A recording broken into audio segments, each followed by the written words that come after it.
আসসালামু আলাইকুম। আশা করি সবাই ভালো আছেন। আজকে আমি আপনাদেরকে খুব দ্রুত অনেক সহজ পদ্ধতিতে একটা দই রেসিপি করে দেখাবো। শুরুতেই একটি প্যানে আমি 1/3 কাপ পরিমাণ চিনি নিয়েছি আর আমি এখানে লাল চিনিটা ব্যবহার করেছি। এই চিনিটা এখন আমি ক্যারামেল করে নিচ্ছি। ক্যারামেল করাটা খুবই সহজ। এখানে প্যানে আমি প্রথমে চিনি দিয়ে একদমই নড়াচড়া করিনি। কিছুক্ষণ পর যখন চিনিটা গলতে শুরু করবে তখন এভাবে অনবরত নেড়ে আমি ক্যারামেলটা তৈরি করে নিয়েছি। আমার ক্যারামেল করা হয়ে গেছে, কারণ আমি ক্যারামেলের কালার এরকমই রাখবো। এবারে আমি এই ক্যারামেলের ভেতর দিয়ে দিব 2 কাপ দুধ। আমি এই দুধ আগে থেকে জাল করে রেখেছিলাম।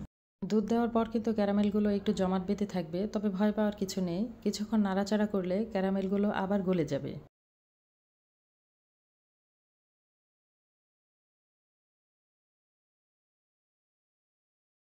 আমার দুধের সাথে ক্যারামেল একদমই মিশে গেছে।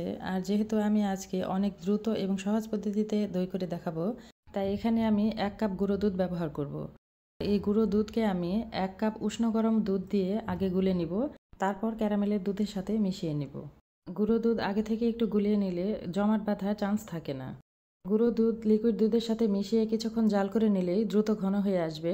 আর আমি এরকম ঘনত্বেই নামিয়ে নিব, কারণ দই মিশালে আরেকটু ঘন হয়ে যাবে।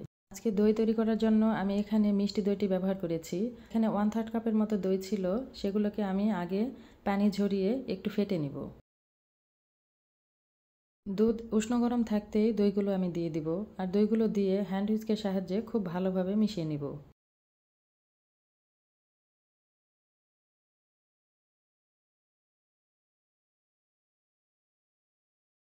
এবার আমি যে হাঁড়িতে দই বসাবো সে হাঁড়িতে ঢেলে দিব। আর এই হাঁড়িতে আমার আগে থেকে দই ছিল, খাওয়া শেষ হয়ে গেছে, তাই এই হাঁড়িতেই আমি দইটি বসিয়ে নিচ্ছি। এখন আমি এই হাঁড়িটাকে ফয়েল পেপার দিয়ে মুড়িয়ে নিচ্ছি।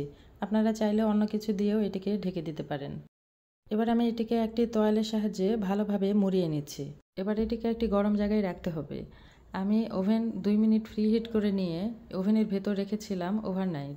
আপনারা চাইলে একটা হাঁড়ি 2 মিনিট গরম করে এটি রেখে একটা মোটা কাপড় দিয়ে মুড়িয়ে রাখতে পারেন। এক কথায় দইয়ের হাঁড়িটা যেন মোটামুটি গরম থাকে। সকালে আমি দইয়ের হাঁড়িটি বের করে নিয়েছি, আর দেখুন কত সুন্দরভাবে আমার দই সেট হয়ে গেছে।